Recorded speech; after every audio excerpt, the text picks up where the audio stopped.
तो जय हिंद।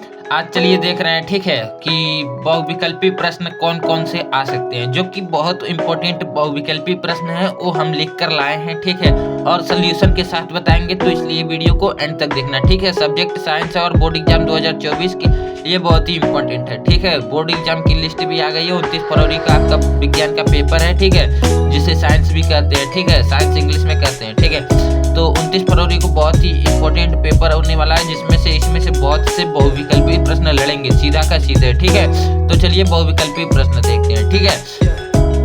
तो पहला हमारा बहुविकल्पी प्रश्न है, प्रकाश के परावर्तन के नियम सदैव सत्य होता है, ठीक है। तो प्रकाश का परावर्तन का नियम सदैव सत्य कब होता है, ठीक है? केवल अवतल दर्पण के लिए, केवल समतल दर्पण, केवल उत्तल, इनमें से सभी, ठीक है। तो इनमें से सभी वाला ऑप्शन आ जाता है, तो अधिकतर चांस यही होता है कि मान लीजिए इनमें से सभी या इनमें से कोई नहीं, ठीक है, ये सब होता है, ठीक है। तो चलिए दूसरा हम देखते हैं, किसी वस्तु का आवर्धित काल्पनिक प्रतिबिंब बनता है, ठीक है, उत्तल लेंस द्वारा, उत्तल लेंस द्वारा, उत्तल दर्पण द्वारा, दोनों ए और सी।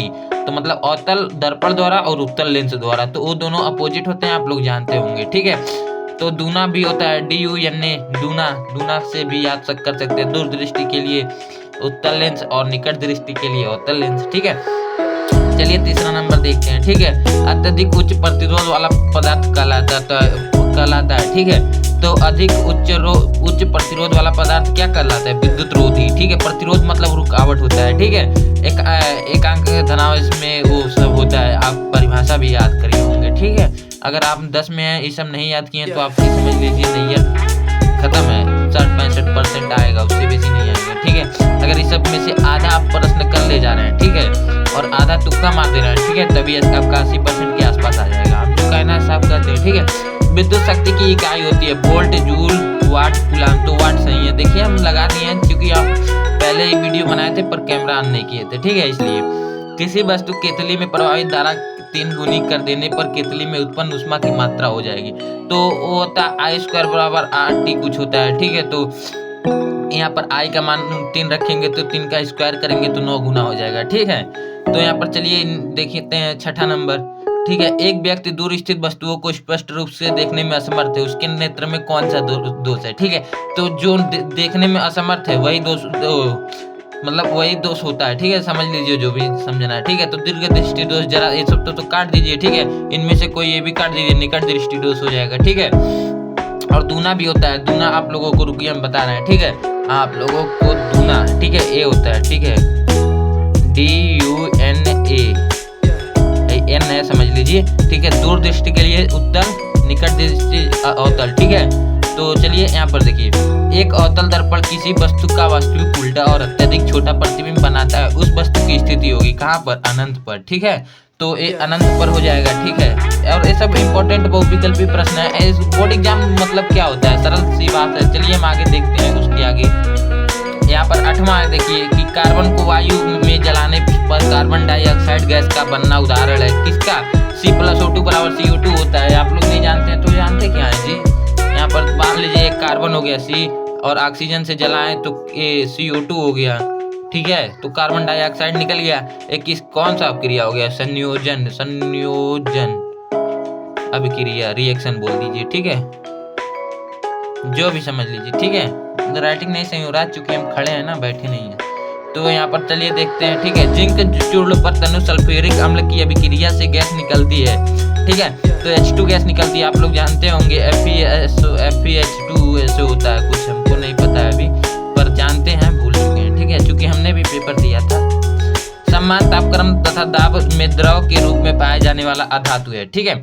कौन सा है? तो समान तापक्रम मतलब रूम टेम्परेचर उसको बोलते हैं इंग्लिश में, ठीक है। तो रूम टेम्परेचर या तब कमरे के ताप पर कौन सा है जो द्रव के रूप में पाया जाता है? तो दाब में द्रव के रूप में पाए जाने वाली अधातु, ठीक है। तो एक पारा भी होता है, ठीक है, वो, ठीक है। प्रोपेनॉन में क्रियात्मक समूह है, तो आप लोग जानते होंगे, डबल बॉन्ड C+O, ठीक है। कार्बन परमाणु की संयोजकता होती है। यहाँ पर देखिए ये भी समझने वाली बात है, कार्बन परमाणु की संयोजकता। तो कार्बन का परमाणु क्रमांक क्या होता है? संयोजकता कैसे निकाला जाता है? देखिए कार्बन की परमाणु क्रमांक होता है 6, ठीक है। तो इसको यहाँ पर आप जानते होंगे 2, 8, 8, 18 और 32 होता है शायद, ठीक है। तो ऐसे इलेक्ट्रॉन बढ़ते हैं। तो मान लीजिए यहाँ पर 2, तो 6 है, तो इसमें 2 बचेंगे तो कितना 4 बचेगा, तो संयोजकता की क्या हो गया 4 हो गया। ठीक है, आगे वाला 2 तो मान लीजिए एक कच्छ तो भरा है, मतलब कौन सी बोलते हैं, अरे कच्छ वही समझ लीजिए, हिंदी में ही समझ लीजिए, ठीक पड़ेगा। ठीक है, तो वही बात है, तो यहाँ पर 4 हो जाएगा। वह जैव प्रक्रम जिसके द्वारा हानिकारक पदार्थों का निष्कासन शरीर से होता है तो उसे उत्सर्जन कहते हैं। ठीक है, वो तो आप सब कोई जानता है। यहाँ पर चलिए देखते हैं, प्रकाश संश्लेषण के दौरान निम्न में से कौन सी क्रिया नहीं होती है। क्लोरोफिल द्वारा प्रकाश का अवशोषित होना, ये तो होता है भैया।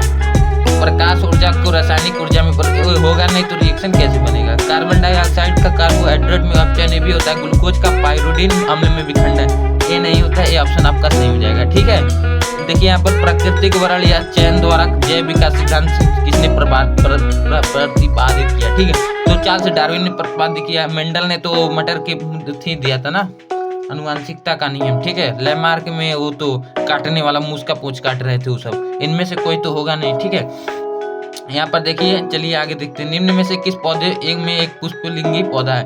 ठीक है, तो पपीता है। ठीक है, और यहाँ पर 17 नंबर छूट गया है।